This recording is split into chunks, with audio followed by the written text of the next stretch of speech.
What's up, YouTube? So today is a bit of a different video. Today it's gonna be like some car stuff. Yeah, I know my channel was mainly pertaining to like 2A stuff, but I do also have like other hobbies outside of that. And cars is the other one. So what I'm gonna be working on today is my Malibu. It's a 2017. So anybody who has that, I think it's the 2016 and like 2022 model with the 1.5 liter. Gonna be the main thing was installing the cold air intake, but that turned into more stuff. Probably stuff I should have took care of earlier. If you have one of these, you know what I'm talking about. And basically the main thing is this PVC system, PCV, positive crankcase ventilation system. It's hell. And if you've been getting like that P1101 code or whatever it was, if you catch it early, it's good to go ahead and get it done and replace this, because if you don't catch it early, you will have more issues. Like I'm probably gonna have to end up changing that orifice that's right there on that valve, because basically this, from what my research is, cars passing by. But anyways, my research is basically this thing is clogged up with oil and carbon deposits and stuff like that, and it clogs up that orifice. But the PCV system itself is supposed to like pressurize the head from air from the turbo and stuff like that. But yeah, basically this video is just gonna be quite a few things. The main thing is removing this PCV system without breaking a lot of stuff, so you don't have to replace a lot of stuff. But honestly, if you're getting those codes, it might be good to go ahead and replace it anyways, just to get it out of the way, because like I said, this holes in these valves, they build up with carbon deposits and it restricts them, and then you got issues with, you know, the flow through of the air not circulating properly and stuff like that. I'm not a master at this, guys, but I'm just saying what I know and the research that I've done. But anyways, if you're just replacing this system, the main thing is you want to get a AC fuel line disconnect. Alright, sorry about that. Apparently my kid decided to walk back in the garage. But anyways, this is the kit. It's the AC fuel line disconnect kit. I got this one from O'Reilly's particularly. I think you can get them from pretty much any parts store, AutoZone, whatever. You want to make sure it has, basically you're gonna have to get the whole set, because the size that you need is a 5/8. But I don't think they just sell the 5/8 by itself, so you have to end up getting the whole set. Anyways, there's a good shot of it. If I can find like a link to Amazon or something, whatever, I'll find it and link it. But anyways, that's going to help you. I'll actually take this out so I can kind of demonstrate. Like I'm telling you guys, if you end up taking this job on by yourself or doing it yourself, this can be a hassle.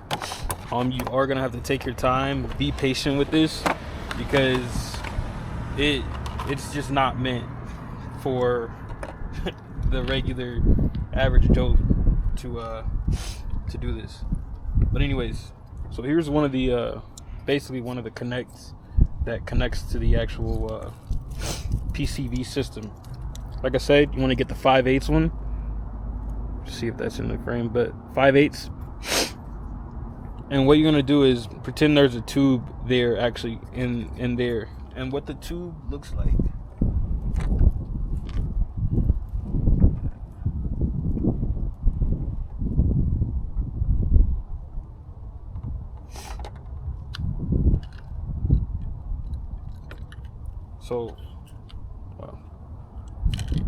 So where these connect, they have two clips that grab this ring, whatever you want to call it.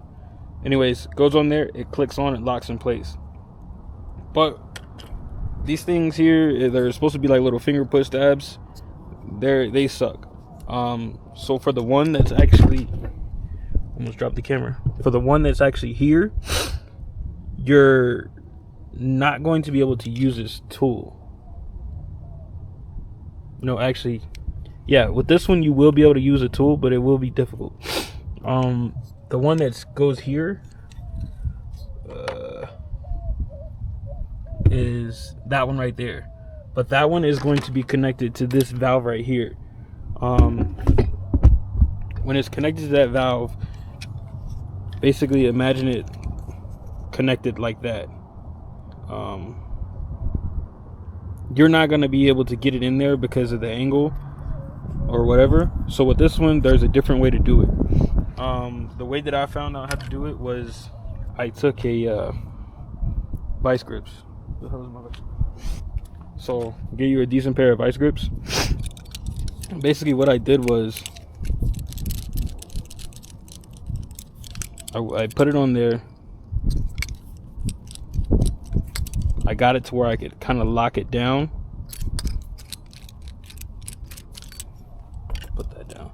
You get it. Make sure this isn't on that. So you get it to where you can lock it down. Now you want to be careful. You don't want to put too much pressure. You don't want to break it, but you want to put just enough where it starts flexing.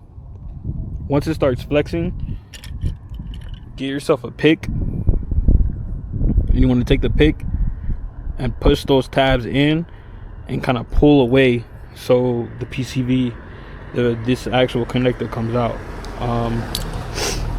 That's the way to get the connector for this one out. But first, before you even do that, you want to get this valve out from there. So I've got a clock right there just because I don't want anything to get in it. But this valve here with the L shape goes there. So this one goes, I think it's, yeah, something like that. It goes in there like that.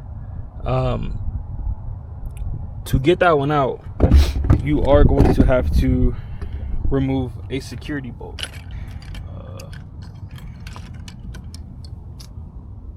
Of course I don't have the security bolt. 1 second, let me grab the security bolt. All right, so the security bolt that I'm referring to looks like this. I don't know if we can get that in the camera. Get a good angle. But it looks like that.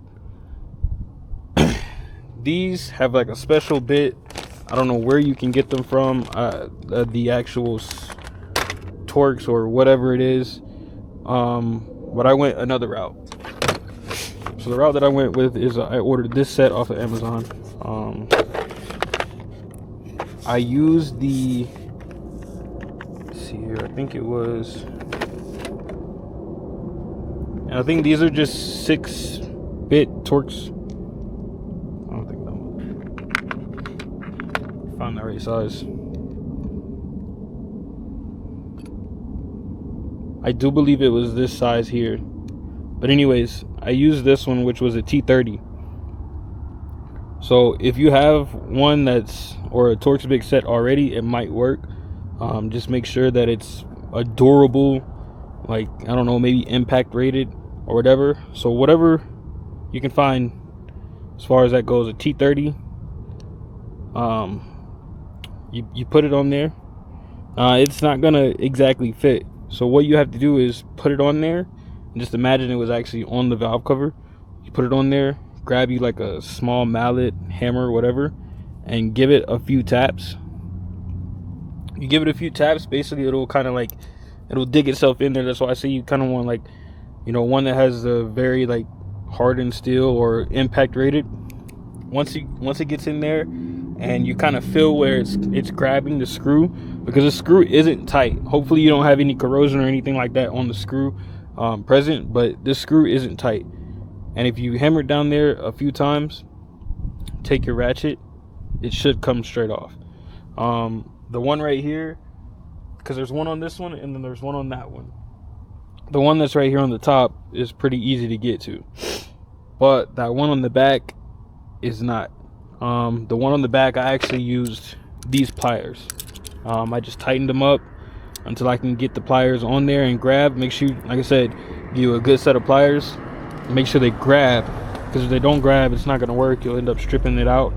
What I would try first is try the pliers. If you have a really good set of pliers, try using the pliers to get the bolt out from there.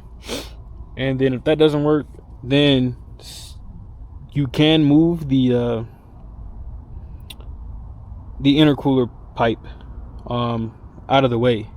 You move the intercooler pipe out of the way, you can put it on there and knock the hammer, knock the Torx bit against it and get it in there. But it's a little hard just because it's being at an angle and stuff like that. But first, try the pliers. I'm trying to go into as much detail as possible because this is something that a lot of people make it seem like it's too hard, or it does seem like a taunting job, but it's really not. So I'm trying to go into as much detail as possible about every step of the way as far as getting this system removed and replaced, because this has been a headache I've been dealing with for a while with that check engine light and that code. At first I cleaned the throttle body thinking the throttle body would do it. I cleared the code for a little while, didn't work. Cleaned the mass airflow sensor. I even replaced the mass airflow sensor. That still didn't work. But all in all, it's this PCV system. So yeah, that is pretty straightforward. How to remove the valves. I suggest removing this piece off of this valve first, and then, like I said, use the Torx bit, hammer it in there, and get the valve out itself. And then next, I would move on to the valve on the back by the throttle body. And first, I would remove the valve on that one as well, if you can, because like I said, without this one valve, it has that elbow, so you can't get your fuel disconnect tool in there to actually get this out. So yeah, remove the actual line connector off of this valve first, then next remove that valve, then remove the line from the valve, and then the one that's actually on the intake, the one that's on the intake itself, you want to use the AC fuel line disconnect tool. It gives you enough room in there to actually get under there and get that one.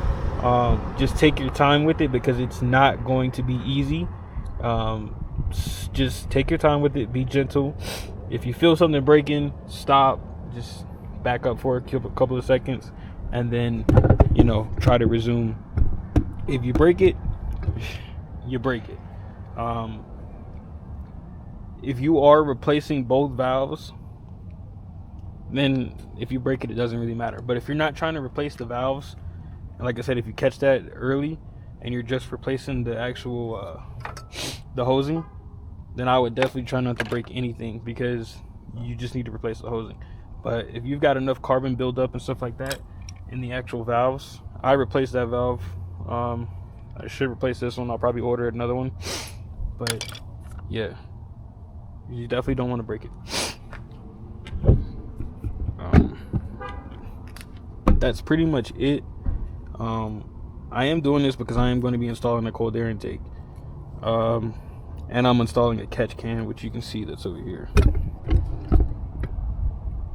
So that's the main reason for this. And like I said, and that P1101 code or whatever. Yeah, so right now I'm going to put it on the time lapse, and I'm just going to go ahead and put everything back together.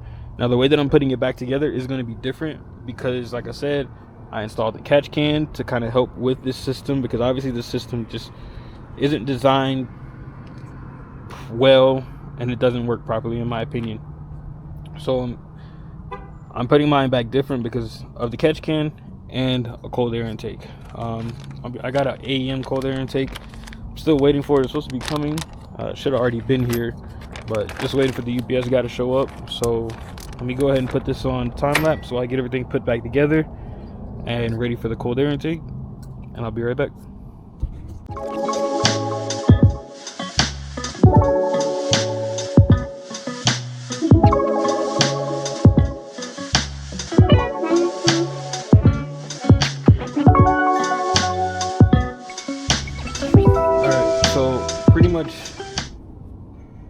plumbing is done for the old catch can. The new PCV hose is installed. Got that new PCV valve. What I did here, if you are like me and you're going to be installing a catch can, get the camera straight. If you are installing a catch can, what you want to do is, because your out, well, your in is going, your hose for your catch can is going to run into the PCV valve hose. Sorry. But basically, what I just did is I did it really careful, as you can kind of see there. I don't know. Camera might pick it up. I took a Dremel, because this is kind of like a hardened, I don't know, plastic material, so you can't just pull it off, especially once it gets under these grips. Basically, I took a Dremel with a cutoff tool and yeah, just lightly cut it. If you cut it, it's fine, but try not to. But yeah, right now I'm just waiting on the cold air intake, and as you can see, I am going to need to run to the parts store and get some more hose clamps. But as far as everything goes, this is almost done. Like I said, just waiting for the intake. I don't know where the heck UPS is right now, but that's the catch can. I'll leave a link for that in the description. The catch can, although it did not come with the proper hosing, I'll show you guys. Just give you a little walk around the car. Car is lowered on coilovers, got some wheels on it. So the catch can came with this, which is a 3/8 hose. It came with two different size fittings. This one is a 3/8 fitting, and the other one that's actually on there is a 5/8. This one is too small. It just didn't work. Like, for example,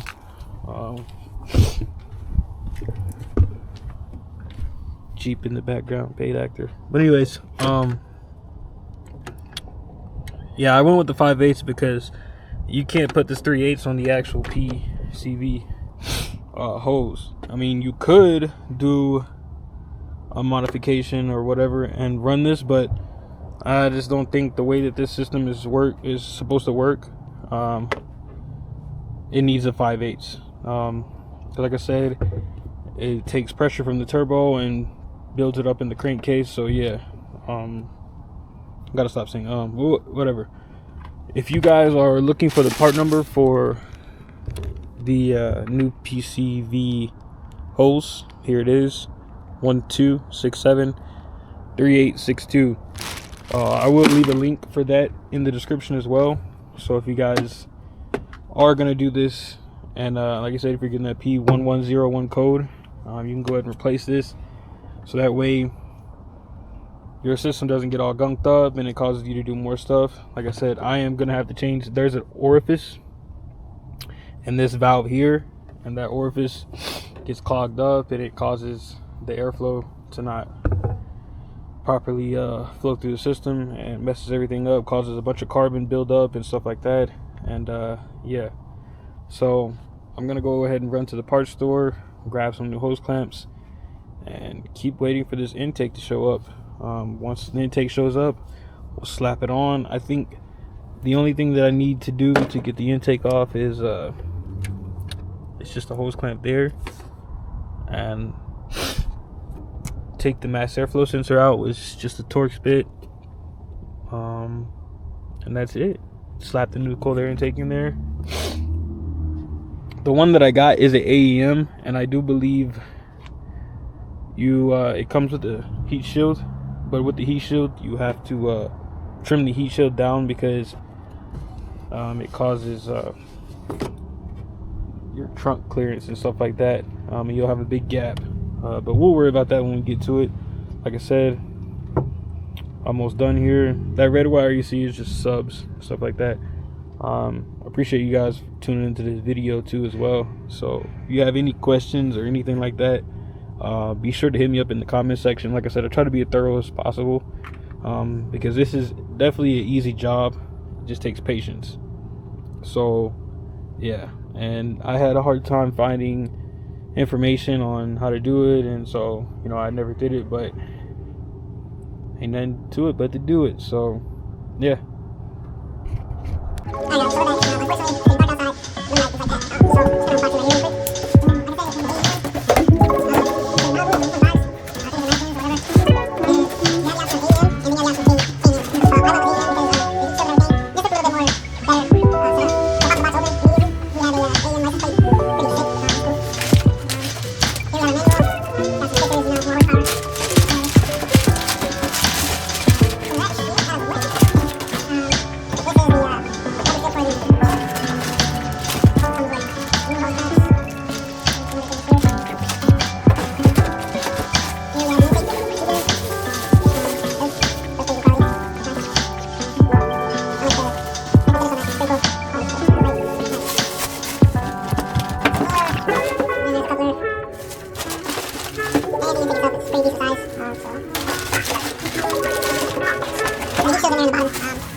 I'm not gonna film me removing it.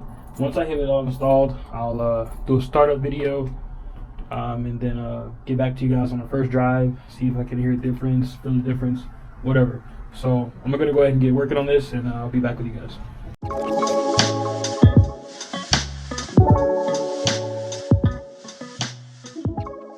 Alright guys, so we're back. As you can see, it's dark as shit outside. I've got everything pretty much buttoned up. Hoses are tight, PVC. System is plumbed, catch can is installed, intake is there.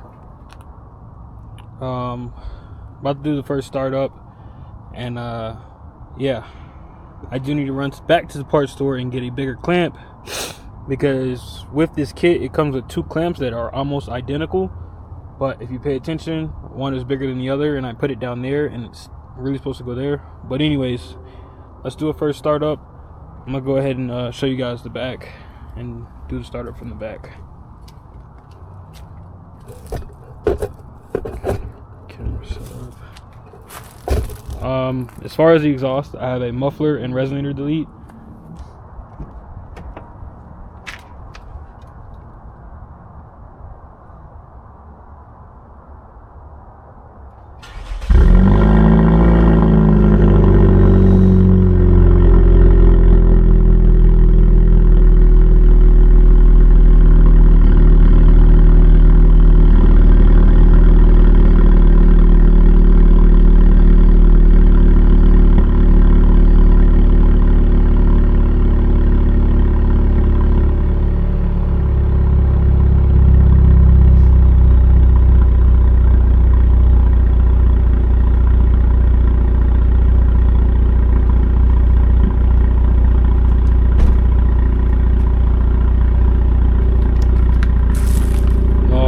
First startup, cold start, whatever.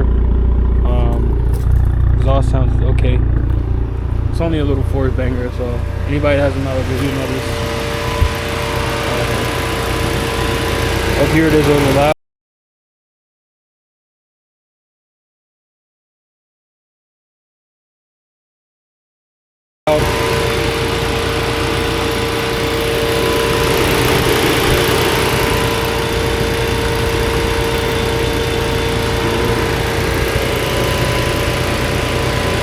Double check the RPMs and everything.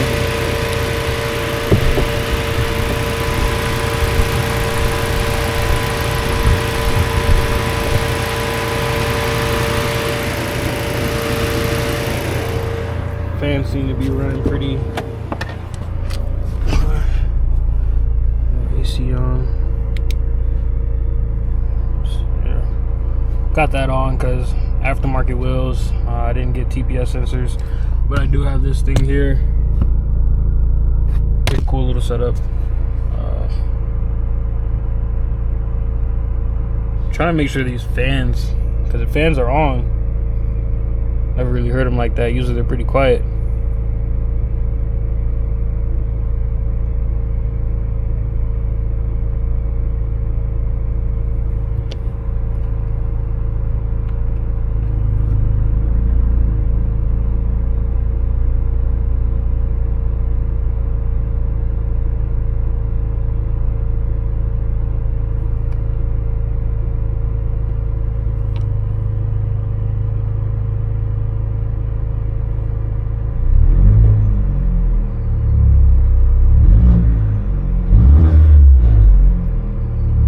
So with the cold air intake, I definitely hear more turbo noises. I'm gonna set the camera up, give it a couple of regs so you guys can hear it.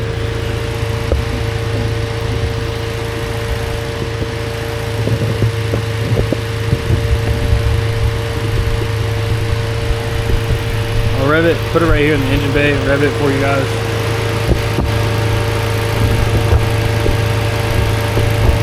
I don't know if you guys can hear those fans, but they're a little loud and usually they're pretty quiet. I'm not sure what's up with that, but everything seems in place. I don't hear any leaks or anything like that, so that's good.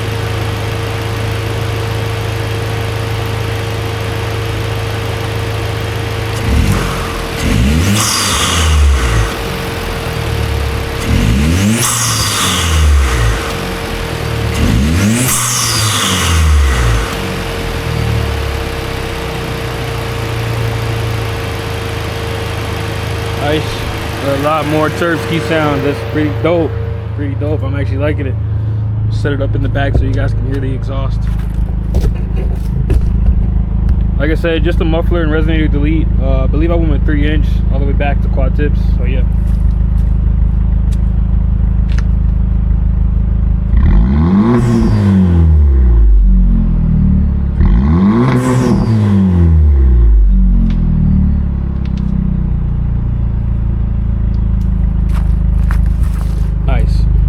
So I'm gonna run to the gas station really quick, put some gas in it, and I'm gonna run to the parts store and get that hose clamp for the actual filter. And yeah, thanks.